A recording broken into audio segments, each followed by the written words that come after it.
võiks öelda, et kõige suurem osa minu päevast möödub autos, siis metsas ja siis alles kontoris.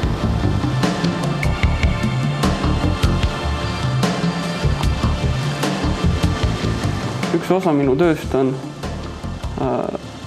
langi hindamine enne langi ostmist. Reaalne hindamine metsas. See toimub siis kas elektronklupiga, silmamõõduliselt või on eelnevalt mets hinnatud ja ma lihtsalt kontrollin, kas ta on õieti hinnatud. See on metsamehele ääretult vastutusrikas ülesanne, kuna ta ostab selle metsa raha eest ja ütleme, hilisemad tulemused edasi kaebamisel ei kuulu ja siin ta peab langetama juba väga õige otsuse. Mehel on tavaliselt tegemist kasvava metsaga, aga metsamees peab ta juba kasvavana jagama ära sortimentidesse, mis ta sealt metsast saab ja igal sortimendil on ka oma turuväärtus. Kui ta on langi üles töötanud, ära realiseerinud, et ta vähemalt otsaga kokku tuleb. Hea, kui ta ka väikse kasumi teenib.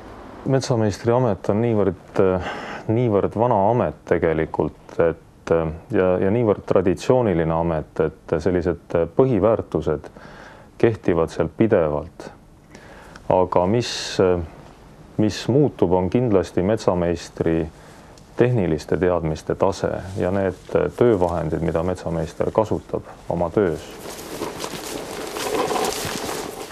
Langi pind on nagu paika pandud ja nüüd edaspidiseks hakkame hindama metsa elektronklupiga.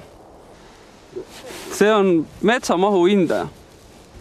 2 hektarit oli selle metsapindale, mõõtsime ära ja nüüd paneme siia hektarit sisse, see on 2 hektarit. Nii, kvaliteediklassid paneme paika. Mudelvuu. Ja lähme metsa hindama seda. Kuskil 50. aastate ajal istutati väga palju metsa istutati. Ja varsti me siis hakkame raiuma neid metsi, mis on istutatud sel ajal.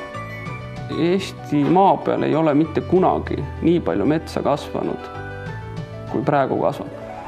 Siin on meie arvesterijuhi töö, keda ma nimetaksin maailma parimaks arvesterijuhiks.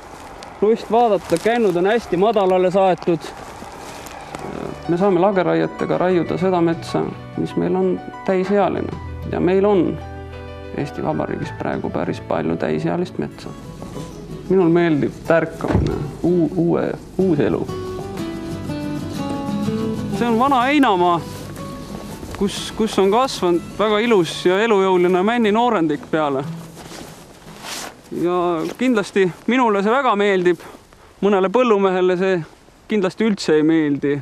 Et ta vaatab kindlasti selle pilguga, et siin on jälle üks põld võssa kasvanud. Mina mõtlen jälle, et tulevikus on väga ilus mets siin peal. See mets on siin looduslikult ise tulnud, et siin ei ole inimese käsi, ei olegi mängus. Et loodus ei salli tühja kohta.